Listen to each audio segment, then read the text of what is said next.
10 orang ni. Biasa kita 20, 18, 20. Okey, dah. Dah rekod dah. Dah rekod kan? Dah kan? Okey, so Dah ikut dah. Dah. Okey, dah rekod dah. Okey, hari ni kita akan belajar sudut. Apa dia sudut? Sudut, apa maksud sudut? Sudut. Kalau garis tu satu garisan yang lurus lah. Ataupun garisan tu biasanya ada yang bengkak-bengkok. Kalau bengkak-bengkok dia jadi lengkung . So garis ialah satu yang lurus biasanya. Ini apa nama ni? Kalau macam tu. Ini dia panggil garis. Kemudian kalau ada dua garis bersambung, ada satu garis, ada lagi satu garis yang bertemu. Dua garisan ini bertemu. Bila dia bertemu, maka ini akan menghasilkan sudut. Asalnya sudut ini bermula daripada garis yang bertemu. Dua garisan ataupun dua satah yang bertemu. Dia akan menghasilkan sudut. Okey, sudut kita dalam dunia kita hari ini, daripada dulu sampai sekarang, bila kita pusingkan satu bulatan,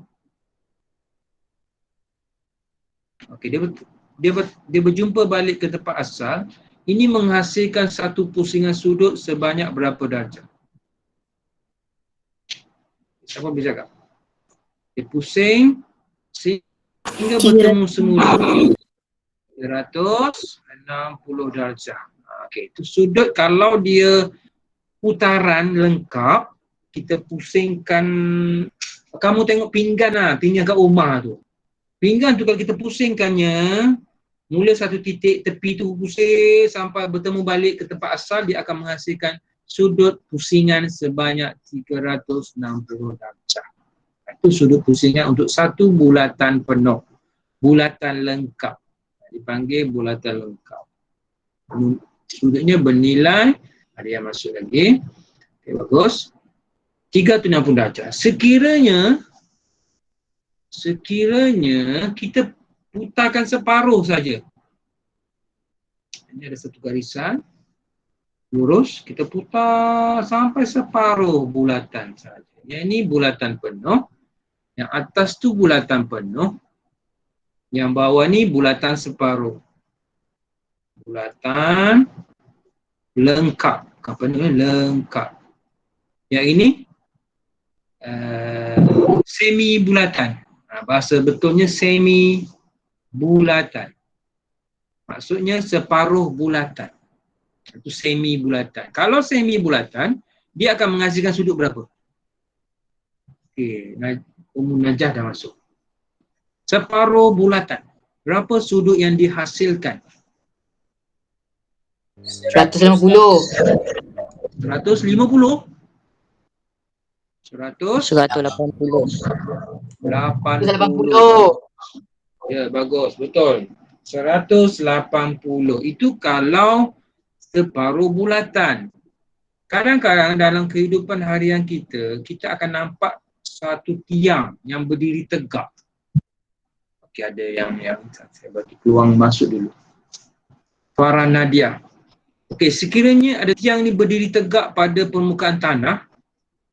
Okey, satu tiang ni tegak ya. Ini permukaan tanah. Dinding lah, ni dinding pun boleh, dinding.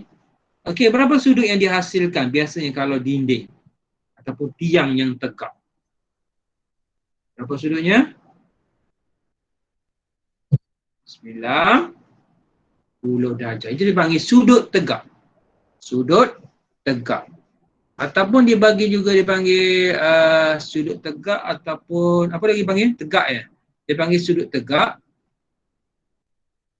Nilai sudutnya adalah 90 darjah. Simbolnya macam ni. Ini fokus untuk 90 darjah. 90 darjah. Dia buat macam petak kecil. Dia tak tulis 90. Itu specialnya 90. Dia letak simbol untuk menandakan sudut tegak. So ada bulatan penuh 360. Ada separuh bulatan ataupun dipanggil semi bulatan. Dia tak panggil separuh, dia panggil semi bulatan. Sebab tu dia panggil semi-final. Euro Itali, siapa semi-final? Tengok. England lawan apa? Euro. England lawan? Italy lawan England. Itali lawan siapa masa semi? Italy lawan? Spain. Spain. Yang lagi satu England lawan? Denmark. Denmark. Ya, betul. Bagus. So, itu semi macam separuh lah. Separuh bulatan. So, sudut terhasil apabila dua garisan bertembung. Okey, itu pertama. Berkaitan dengan sudut. Sudut separuh bulatan, bulatan penuh dan nama-nama sudut. Kadang-kadang dia ada nama-nama sudut yang istimewa ya. Dan nama-nama sudut. Saya bagi nama-nama sudut. Okey, sebelum tu ada istilah saya lupa nak tunjuk. Kongruen. Dia ada satu istilah dipanggil kongruen. K-U-N-G R-U-E-N. Kongruen. Okey, kongruen bermaksud istilah yang menandakan dia sama. Itu kongruen. Kalau dia kata sudut kongruen, apa maksud sudut kongruen? Sudut mesti apa kalau kongruen? Sudut sama. Ya, kalau dia kata garis kongruen. Garis kongruen. Apa maksud garis kongruen? Dia sama panjang lah. Mungkin sama panjang dan dia selari. Okey, itu kongruen.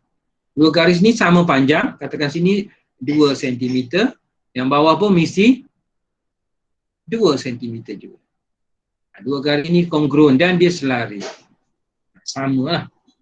Kadang-kadang dia tak selari pun tak apa, yang penting dia sama. Garis tu sama.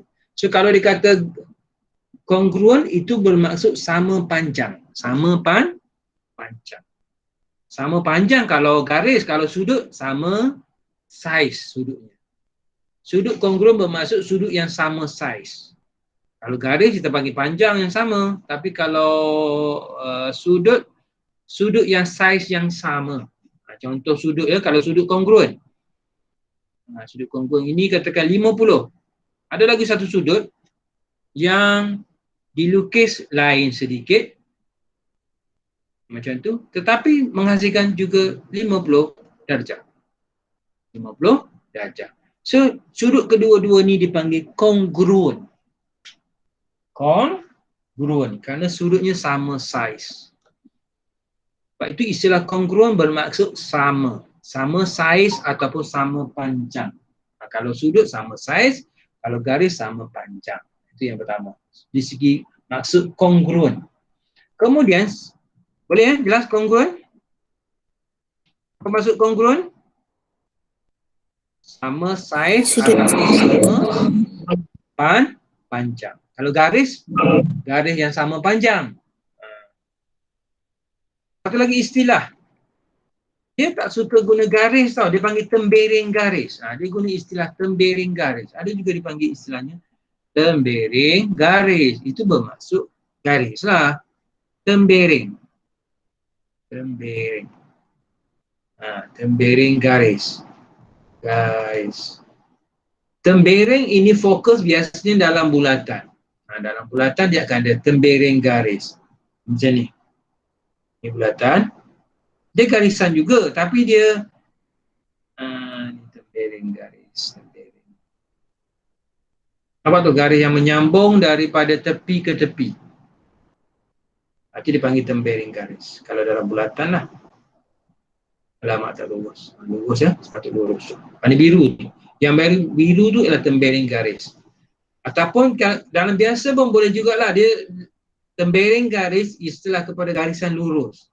Garisan lurus. Boleh ya. Yang penting kongruen tu. Perkataan kongruen kena faham.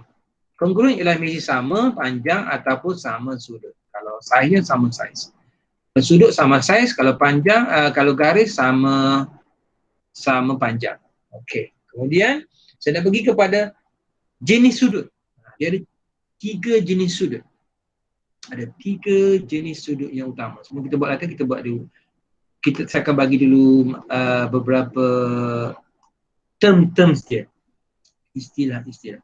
Tiga jenis sudut. Yang pertama, yang kedua, yang ketiga.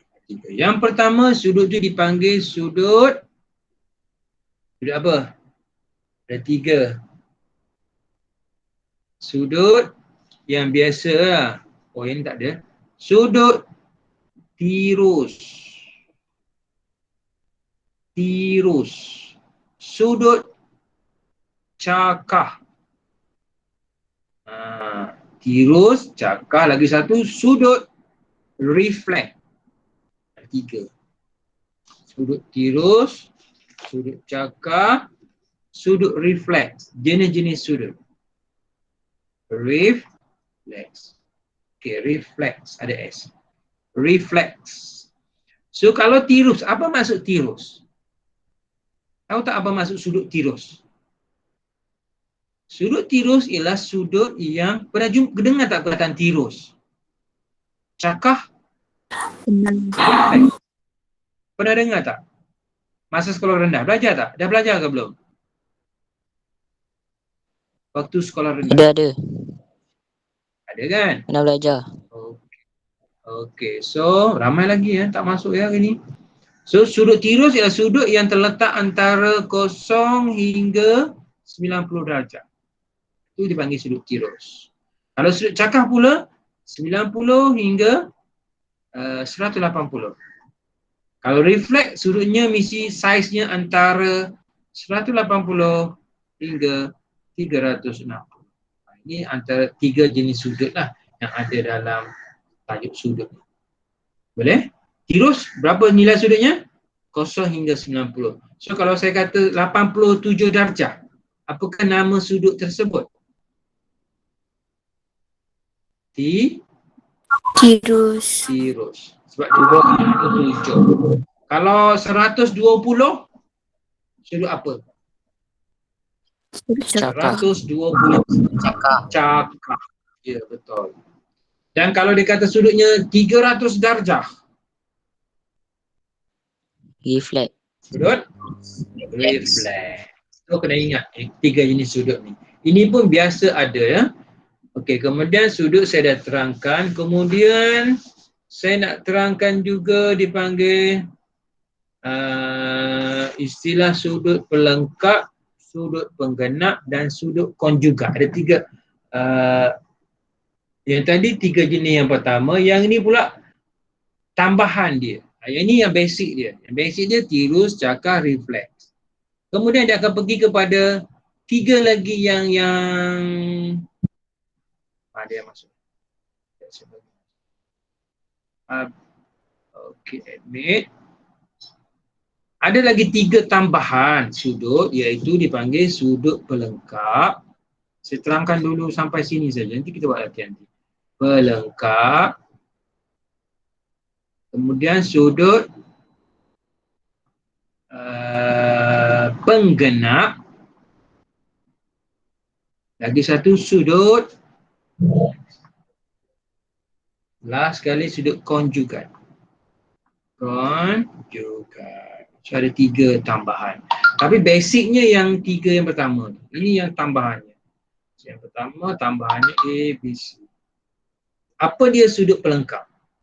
Apa dia sudut pelengkap? Okey, sudut pelengkap bermaksud sudut yang mana jika kita tambahkan kedua-duanya. Tambah kedua-duanya ya. Contohnya X tambah Y sama dengan 90 darjah.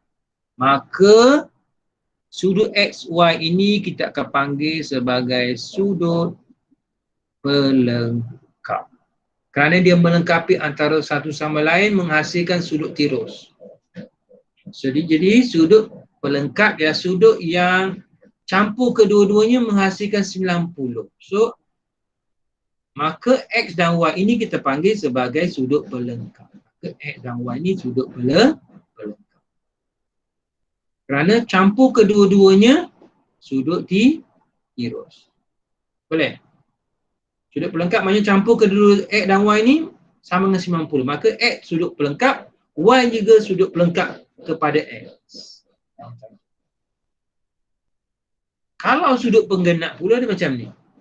Kalau penggenap pula, kita tambahkan kedua sudutnya, katakan saya letak AB lah ya. A tambah B. Sudut penggenap ini kita tambahkan kedua sudut ini menghasilkan 180 darjah. Boleh? Tambah A dan B ni menghasilkan 180. Maka A dan B sudut penggenap. Boleh? Cakap tu?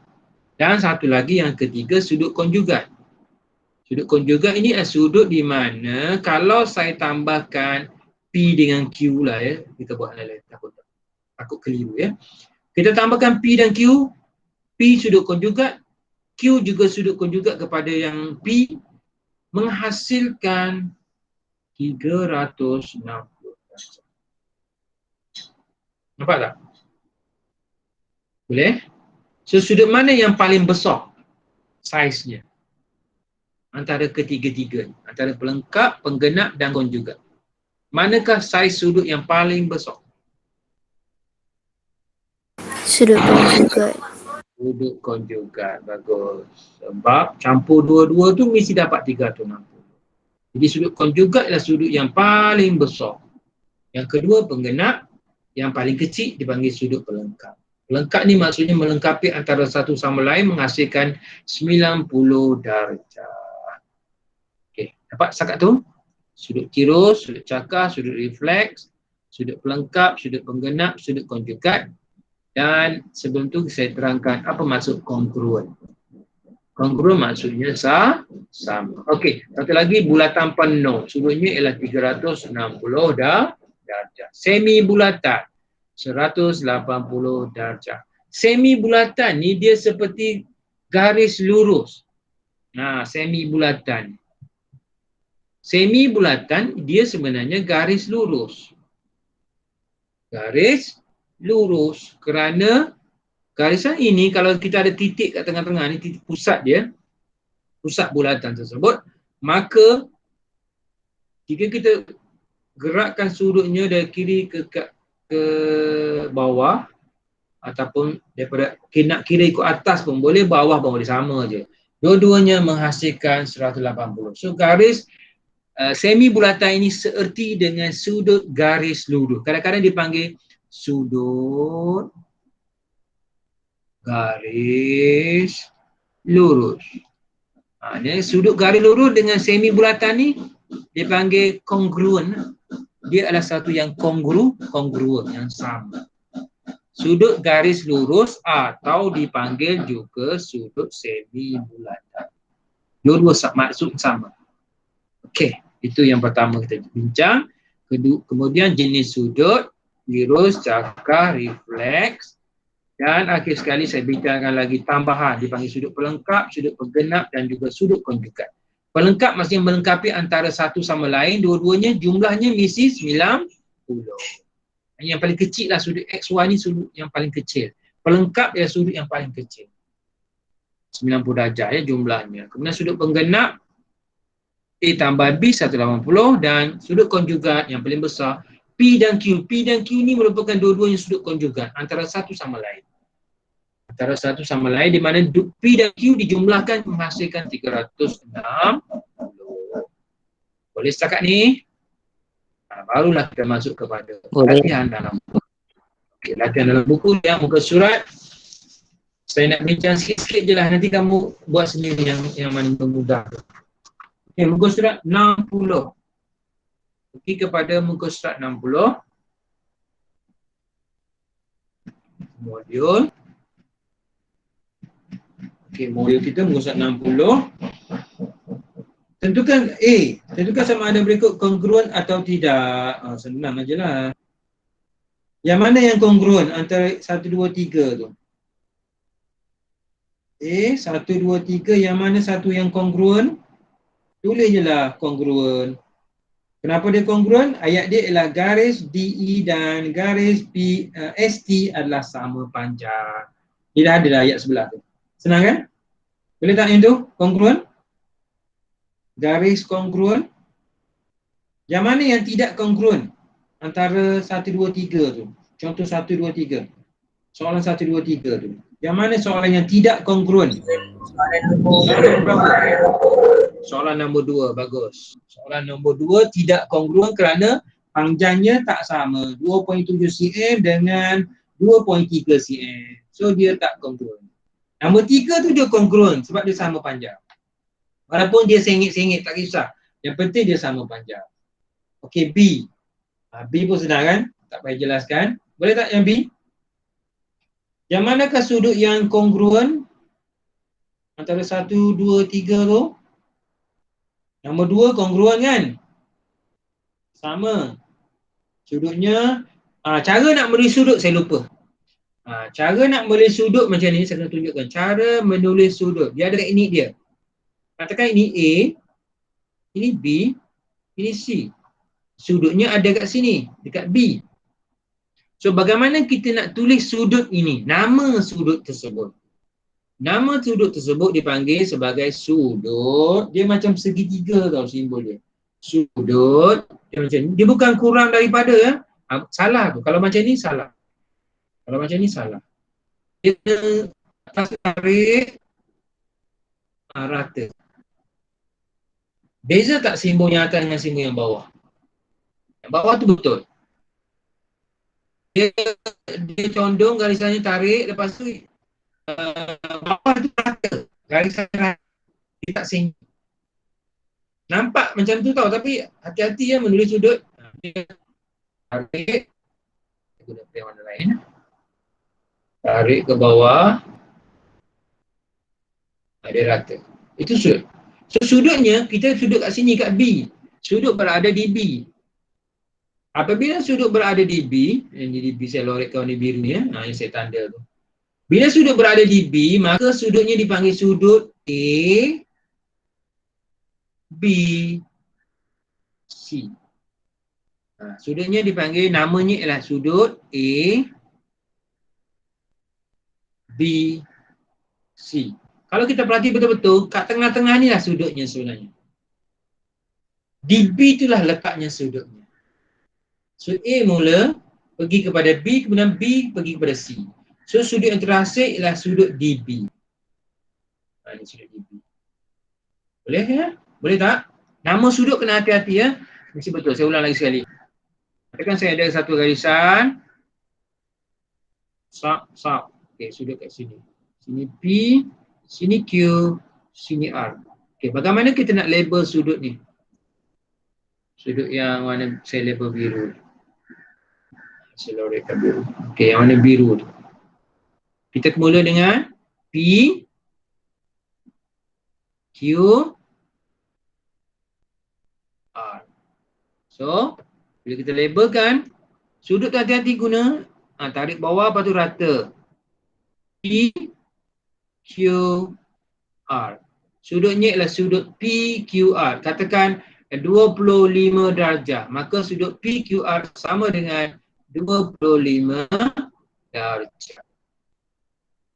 Contohlah tu. Kecil sangat 25 ni. Besar sikit lah. 65 darjah. 65 darjah. So, sudut mesti mula daripada, kalau PQR, kita juga boleh tulis sudutnya sebagai macam ni. Tetapi janggal. Betul tapi janggal. Kita mula dengan sudut, tapi kita mula dengan R dahulu. R, Q, P pun boleh. Tetapi biasanya kita akan ikut susunan abjad. A, B, C, D, E tadi. Kita tak boleh, mana dulu P dengan R? Dulu P kan? So kena mula dengan P. Macam tu, lebih kurang. So, kalau sudutnya C, D, E. Sudut dekat sini. Boleh tak kalau kita tulis sudut E, D, C? Boleh tak? Boleh. Betul. Cuma lebih baik, lebih afdal kita guna sudut C, D, E. Dua-dua sama. Cuma kita biasanya kita akan mulakan dengan huruf abjad yang dahulu. Kalau ABC, kita mula ABC lah, jangan CBA. Boleh, betul, tapi tak berapa cantik. Betul lah, sudutnya masih lagi betul. Cuma tak berapa cantik. Jelas? Namakan sudut. Boleh tak menamakan sudut? C, mula C, pergi ke D, dan pergi ke E. So, jadilah sudut C, D, E. Kalau guna sudut EDC pun boleh. Kita mula E, D, C pun boleh. Cuma lebih baik guna C, D, E. Itu saja.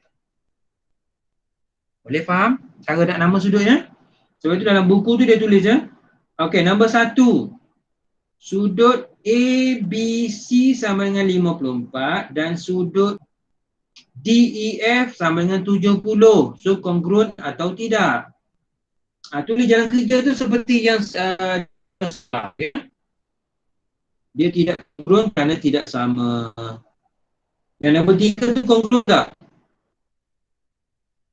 Ya, kongruent.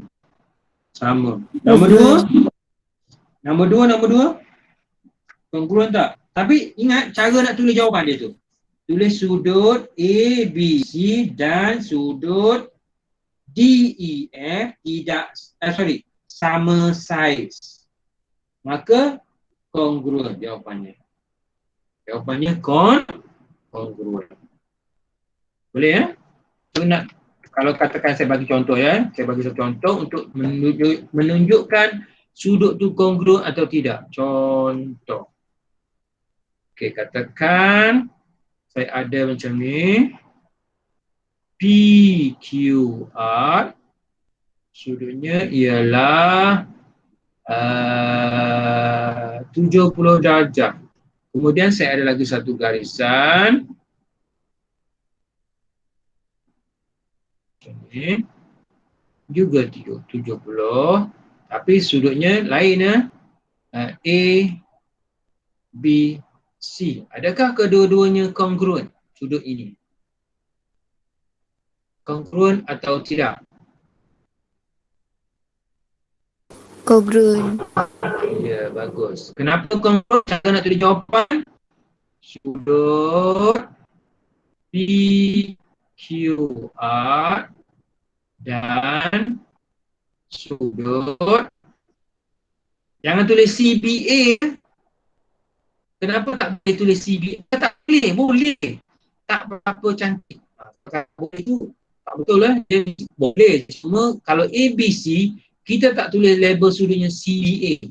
Kita akan cakap sudut A, B, C. Dia mesti ikut susunan abjad.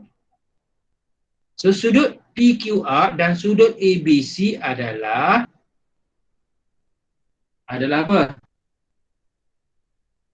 Adalah sama saiz. Maka dengan itu, nak tulis kata maka pun boleh, tak nak pun tak apa, maka kita tulis kongruent. Yes. Dia adalah kongruent. Sudutnya adalah kongruent.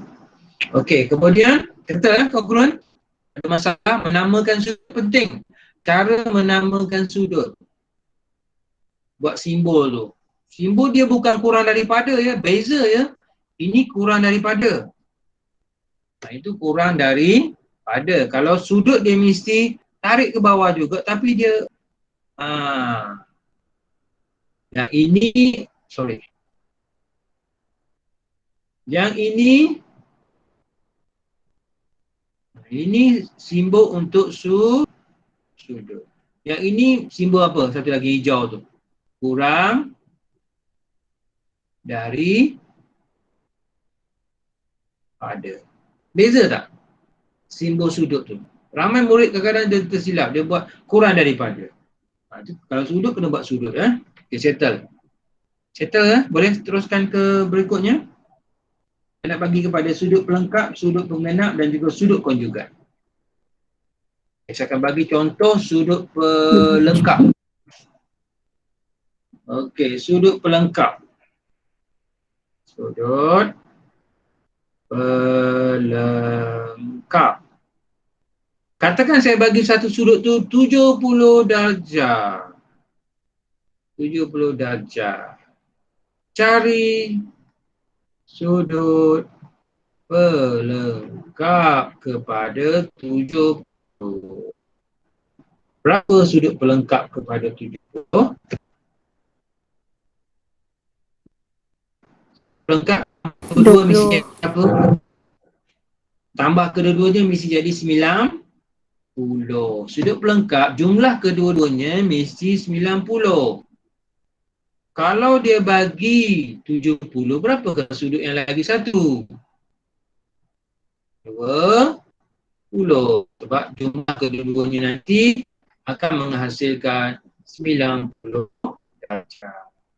So, berapakah sudut pelengkap kepada 70? Kalau kiranya 90 tolak 70. Sorry, tambah pula dah. Tu tolak je. Okey. Tolak. Okey. Betul? Sudut pelengkapnya ialah 20. Itu kalau sudut pelengkap. Kalau dia sudut apa lagi? Pelengkap. Pelengkap penggenap. Sudut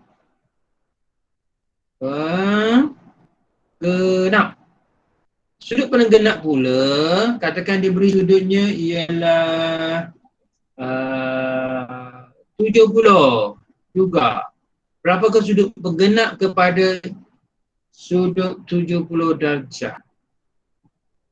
Cari sudut penggenap kepada 70 darjah. Macam mana nak kira? Sudut penggenap campur kedua-duanya dapat berapa? Campur kedua-duanya. Berapa? 100? 8? 180. Ya. Jadi macam mana nak dapatkan sudut penggenap kepada 70? Ambil 180. Tolak 70. Dapatlah baki dia 110. Jadi sudut penggenap kepada 70 ialah 110. Cara kira macam mana? 180 tolak 70. Kerana kedua-dua sudut jumlah antara 70 dengan 110 ini akan menghasilkan 180. 70 tambah apa tadi? 110. Betul lah 180. Yang tadi kenapa saya tolak tadi? Bertambah lah kan? Sorry, tambah. Tolak tu jangan kerja dia. Okey. So 70 tambah 20 menghasilkan 90. Itu yang dipanggil 70 ialah penggenap kepada 20. Dia penggenap, pelengkap antara satu sama lain. Ini pelengkap. Kerana dua ini tambah dapat 90. Kalau dua-dua ni tambah dapat 80 pula. Mengapa? 110 tambah 70. Berapa kesudut jumlahnya nanti? 180. Bila 180 kita panggil sudut penggenap. 110 ialah sudut penggenap kepada 70. Dia menggenapkannya menghasilkan 180. Sudut penggenap. Satu lagi sudut apa? Satu lagi sudut konjugat.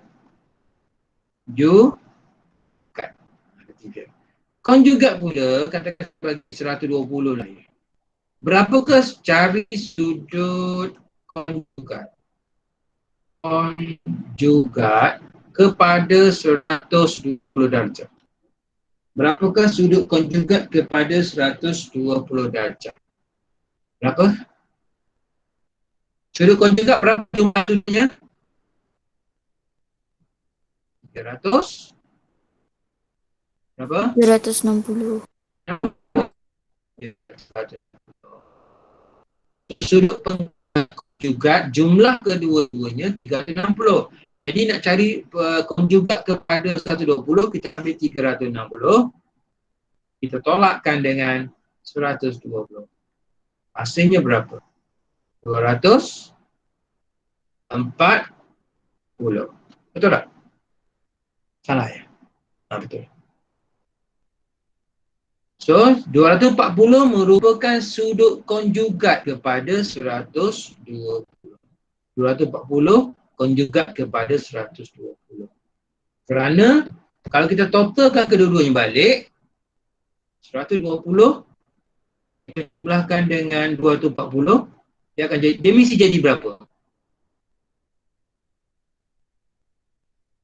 360.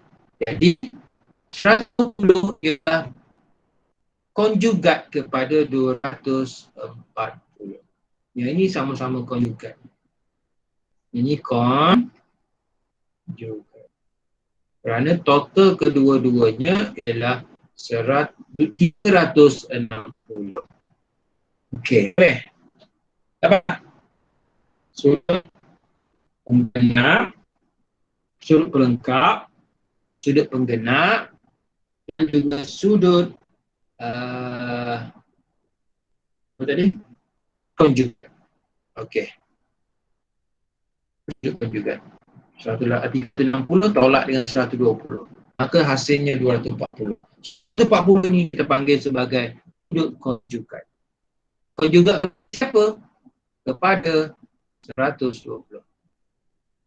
Ini panggil konjugat. Sudut konjugat. Conjugate.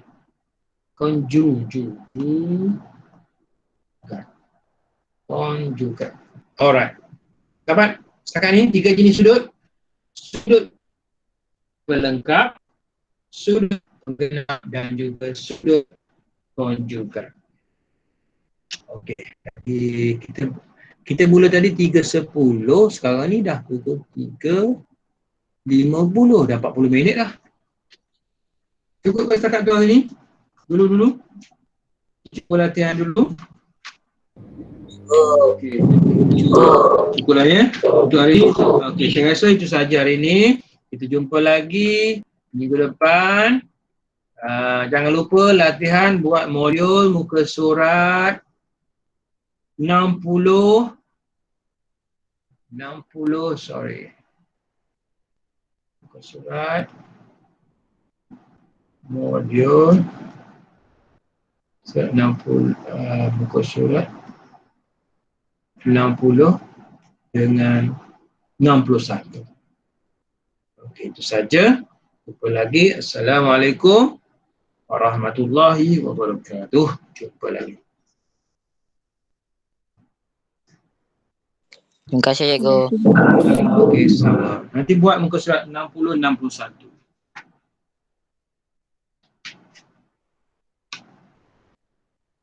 Terima kasih cikgu.